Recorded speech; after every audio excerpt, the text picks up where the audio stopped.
यहाँ एउटा एथलिट ल्याउनु भएको रहेछ हो, तपाईँ यहाँको लोकल हुनुहुन्छ, त उहाँको नाम परिचय के हो, उहाँ कुन परिस्थितिमा आएको या के विषयमा आएको अलिकति जानकारी दिनुहोस् न तपाईँले। मेरो नाम ओम प्रकाश तापडिया, म यहाँ दार्जिलिङमै तपाईँको विश्व एउटा सामाजिक कार्यकर्ता। अनि उहाँ हिजो म बेलुका इभिनिङ वाकबाट घुम्दाखेरि सेन्ट्रल होटलको छेउमा उहाँको गाडी देखेँ। उहाँ पनि स्कुटरमा हुनुहुन्थ्यो। मैले यसो सोधेँ, तपाईँ कहाँबाट आउनुभयो, केको लागि आउनुभयो? तपाईँले भयो कि उहाँ एउटा अन्तर्राष्ट्रिय खेलाडी हुनुहुन्छ। यो यहाँ आउनु नि हामी दार्जिलिङ समाजको लागि गर्वको कुरो हो। एउटा अन्तर्राष्ट्रिय खेलाडी, यो पनि यो अवस्थामा एउटा अपाङ्ग अवस्थामा उहाँ स्कुटी इन्दोरबाट स्कुटीमा हिँडेर चलाएर आउनु भएको रहेछ। यो समाज होइन, पुरा हाम्रो भारतीय समाजको लागि नि गर्वको कुरा हो। त्यो भन्दा मैले उहाँलाई यहाँ लिएर बस्ने व्यवस्था मिलाएँ। अनि यसो एउटा आज अहिले बेलुकी एउटा सांस्कृतिक के भन्नु, एउटा हामीले उहाँलाई सम्मान गर्ने एउटा समारोह मैले राखेँ। त उहाँको बिचमा उहाँको त्यो इभेन्टको म्यानेजर, उहाँको नाम चाहिँ पूजा गर्ग। उहाँ चाहिँ एथलिट त हुनुहुन्छ, कुन चाहिँ उसमा चाहिँ एथलिट हुनुहुन्छ? त्यो त मलाई यहाँ चाहियो, उहाँलाई सोध्नुहोस् तपाईँले। Hello ma'am, how are you? नमस्ते, मेरा नाम पूजा गर्ग है। मैं इंदौर मध्य प्रदेश से आई हूँ। मैं इंडिया टीम की इंटरनेशनल प्लेयर हूँ कयाकिंग एंड कैनो की। और मैं एक स्पाइनल इंजरी पेशेंट भी हूँ। मुझे अभी कैंसर डिटेक्ट हुआ है और मैं अपनी पूरी टीम के साथ कैंसर अवेयरनेस यात्रा पे निकली हूँ। मेरी इस यात्रा का मकसद एक है कि लोगों को जो अपनी छोटी बीमारियों से हार जाते हैं, उन्हें सिर्फ एक जिद और एक जुनून की ज़रूरत है। कोई भी बीमारी इतनी बड़ी नहीं हो सकती कि वो आपको हरा दे। ये जो मेरी पूरी यात्रा है वो 4500 किलोमीटर की है और वो मैं एक एक्टिवा टाइप की जो गाड़ी है मेरी यामाहा की, उसे मैंने मॉडिफाई करवाया है, उसके थ्रू कर रही हूँ मैं ये यात्रा। और ये यात्रा में हमें डिफ़िकल्टीज़ तो आ रही है क्योंकि बहुत लंबा सफ़र है और आज हमें छठा दिन है। दार्जिलिंग पहुँचे हम लोग और हम लोगों ने मतलब अभी तक हमारे 2000 किलोमीटर कंप्लीट हो चुके हैं। और मतलब कल हम लोग जो निकले हैं मतलब सिलीगुड़ी से, तो हमको वेदर बहुत ज़्यादा ख़राब मिला था। तो वो कहते हैं हमें हार नहीं मानना है और हम ये बताना चाहते हैं कि कोई भी कितनी भी बड़ी बीमारी क्यों ना हो, वो आपको हरा नहीं सकती। आपको एक छोटा सा क्वेश्चन करूं, आप इतना तो कर रही हैं, आप जो भी ट्रैवल कर रहे हैं, तो इसमें आपने गवर्नमेंट को किसी तरह का कोई चिट्ठी पत्र या मोदी जी या जो भी है सेंट्रल गवर्नमेंट या स्टेट गवर्नमेंट, डेफिनेटली मैं इंडिया टीम की प्लेयर भी हूँ। मैंने अपने खेल एकेडमी में भी लेटर्स वगैरह दिए हैं और अगर मेरी ये यात्रा कंप्लीट होती है वर्ल्ड बुक ऑफ रिकॉर्ड भी बन रहा है हम लोगों का। और ये जो मेरी पूरी यात्रा है वो सिर्फ मेरी टीम के कारण पॉसिबल हो पाई है। मैं आपको मेरी टीम से मिलाती हूँ, ये मोहित राव यादव है, ये हमारी टीम लीड कर रहे हैं। ये जैसा हमें बता रहे हैं, जैसा गाइड कर रहे हैं कि यहाँ जाना है, कैसे जाना है। मेरा क्वेश्चन सिर्फ आपसे, सॉरी आपसे बीच में बात काटी है, मेरा क्वेश्चन सिर्फ आपसे इतना है कि सरकार की तरफ से आपको क्या रिस्पॉन्स आया है? एक्चुअली गवर्नमेंट की तरफ से हमको कोई रिस्पॉन्स नहीं था।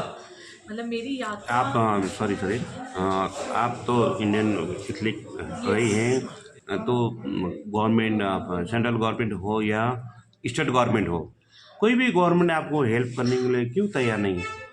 नहीं, एक्चुअल में उन लोगों का ऐसा था कि वो लोग क्या करते हैं, आपका जो भी प्रपोजल होता है ना वो स्टेट में भेजते हैं या सेंट्रल में भेजते हैं, लेकिन हम लोगों का इतना टाइम नहीं था हम लोगों के पास। और आपको भी पता है कि पेपर वर्क गवर्नमेंट बोलते हैं ना कि कोई भी आप कितना अच्छा भी इवेंट करने जाओगे वो सिर्फ पेपर वर्क में रह जाता है।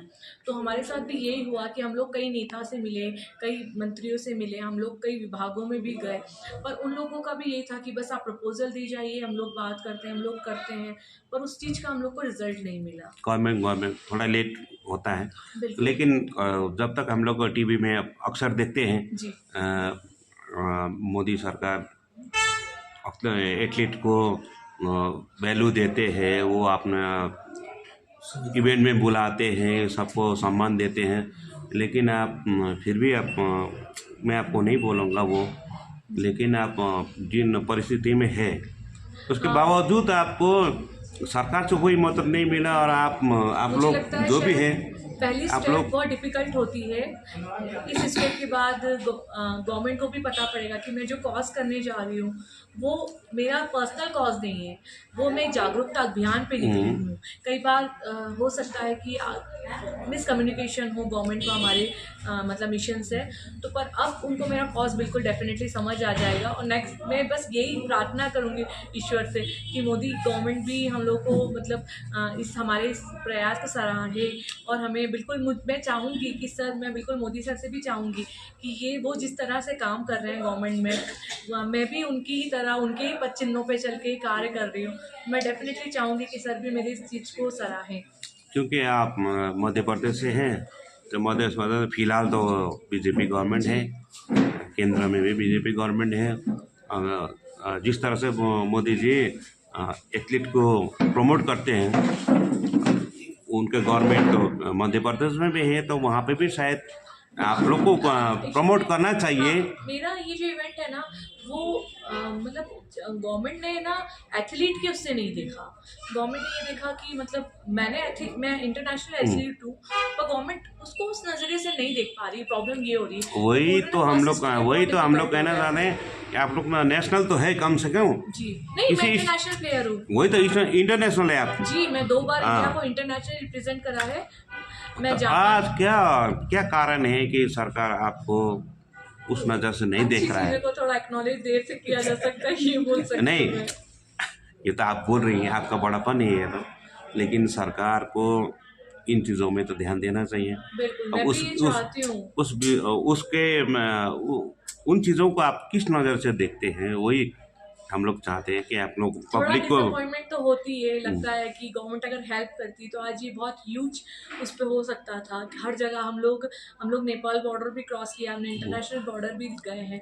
तो आज अगर हमारे साथ गवर्नमेंट का सपोर्ट होगा तो हम ज़्यादा से ज़्यादा लोगों को जागरूक कर पाते और लोगों को ये फीलिंग रहती कि अगर एक हैंडीकैप स्पाइनल इंजरी पेशेंट और इस बोन कैंसर वाली लड़की अगर ये कर सकती है तो हारना क्यों है।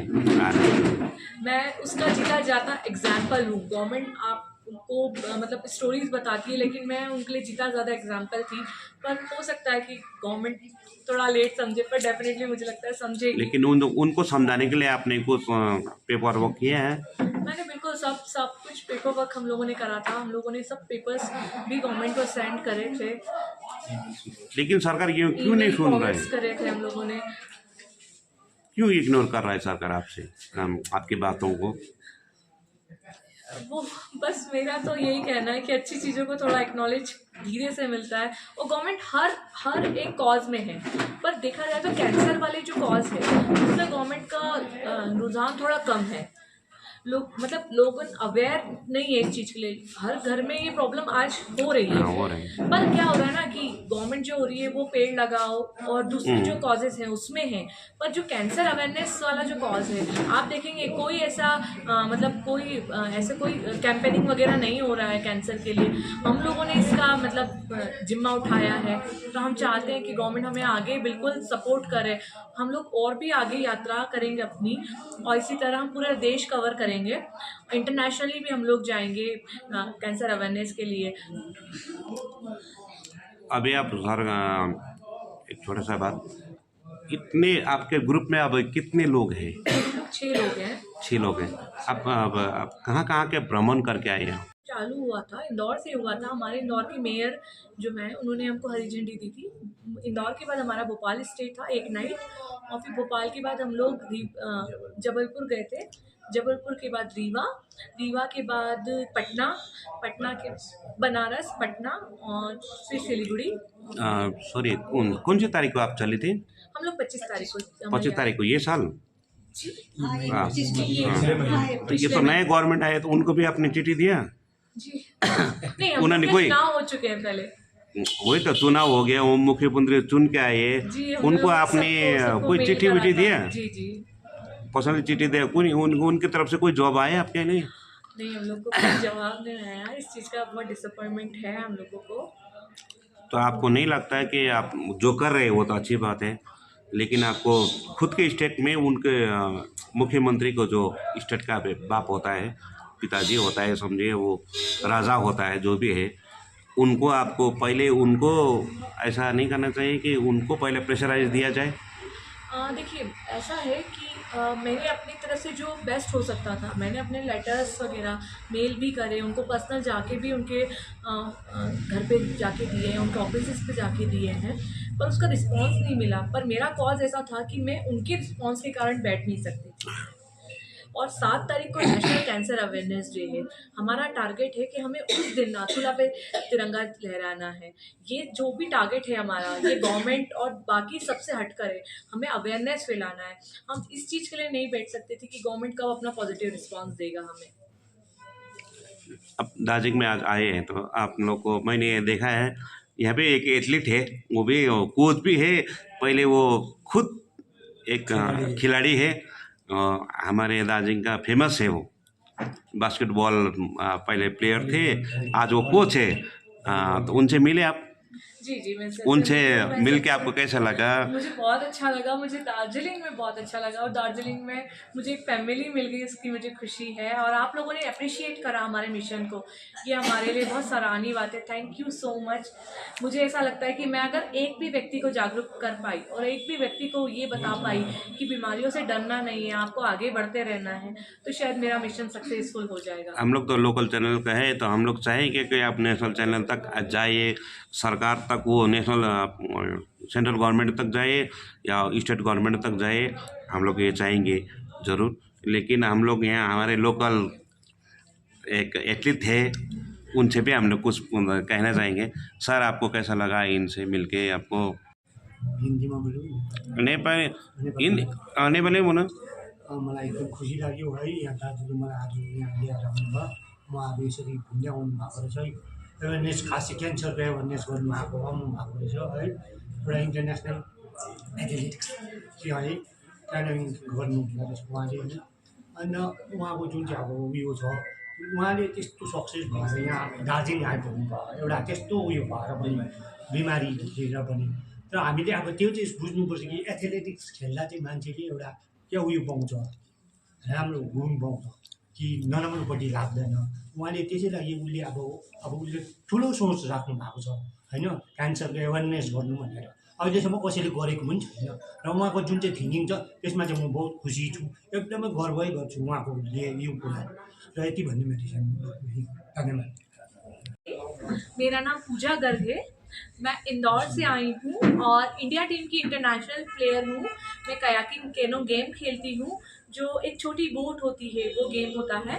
मैंने कई बार इंडिया में के लिए मेडल्स जीते हैं और 2 बार इंडिया को इंटरनेशनल रिप्रेजेंट करा है, 2023 में उज्बेकिस्तान में और अभी अप्रैल में जापान में।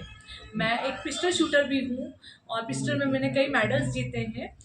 और अब मैं एक स्पाइनल इंजरी पेशेंट हूँ। मैं 2010 में मेरा एक एक्सीडेंट हुआ था जिसमें मैं सीढ़ियों से गिर गई थी, तो मेरी रीढ़ की हड्डी टूट गई थी। तो उसके बाद से मैं चलने में असमर्थ हूँ। उसके बाद भी मैंने एजुकेशन में बी करा था, पर वो बी मेरे मतलब आगे कंटिन्यू नहीं कर पाई। मेरा एजुकेशन कंप्लीट हो गया था, पर बीमारी के कारण मैं 3 सालों तक पलंग पे लेटी रहने के कारण मेरा वो कंटिन्यू नहीं कर पाई। फिर गेम में आई और गेम में बहुत अच्छा करा मैंने। और आज मुझे अभी जून में कैंसर का पता पड़ा। तो ये मोहित राव जी यादव हैं, ये मेरी टीम लीड कर रहे हैं। मैंने इन्हें कॉल करा और बताया कि मोहित, मेरा ऐसा सपना है कि मुझे कैंसर अवेयरनेस यात्रा लेके जाना है और मुझे नाथुला जाना है। तो इन्होंने उस चीज़ को पेपर वर्क पे कंप्लीट करा और आज हमें ये यात्रा पे लेकर आए हैं। किस तरह से हमें यात्रा करनी है, पूरा गाइड हमें ये कर रहे हैं। ये प्रवीण जी हैं, ये पूरा मैनेजमेंट देख रही है हमारा, और ये युवराज है, ये पूरा मीडिया हमारा संभाल रहे हैं। और अब मैं आपको मेरी शक्ति से मिलाती हूँ, जिनके कारण आज मैं हूँ, मेरी मदर, जिन्होंने मुझे 14 सालों से संभाला है। मैं 2010 में मेरा एक्सीडेंट हो गया था। 7 सालों तक तो मैं बेड पे थी, उसके बाद भी मेरी मम्मी ने कभी हार नहीं मानी। और आज भी मैं बोल देती हूँ मम्मी नहीं हो पाएगा, तो मम्मी कहती नहीं, क्यों नहीं होगा, करेंगे अपन। तो ये मेरी शक्ति है और ये मेरी मौसी है। मेरी मदर खुद टीचर है, तो इन्हीं के कारण आज मैं हूँ। और मेरी कैंसर अवेयरनेस यात्रा में मैंने इन्हें बताया था तो मम्मी ने यही कहा कि तेरे कारण अगर एक भी व्यक्ति ये सोच लेगा कि हाँ इस बीमारी से या कोई भी बीमारी से डरना नहीं है, उससे फाइट करना है, एक जिद और जुनून जरूर होना चाहिए लाइफ में। जिद वही कि हमें इसे हराना है और जुनून वही कि हमें कुछ कर दिखाना है। बस दो चीज़ें लाइफ में है तो आप हर जंग जीत जाएंगे, मेरा यही मोटिव है। आई होप मैं आपको अगर थोड़ा सा भी मोटिवेट कर पाई हूँ तो ये मेरे लिए बहुत खुशी की बात है। Thank you.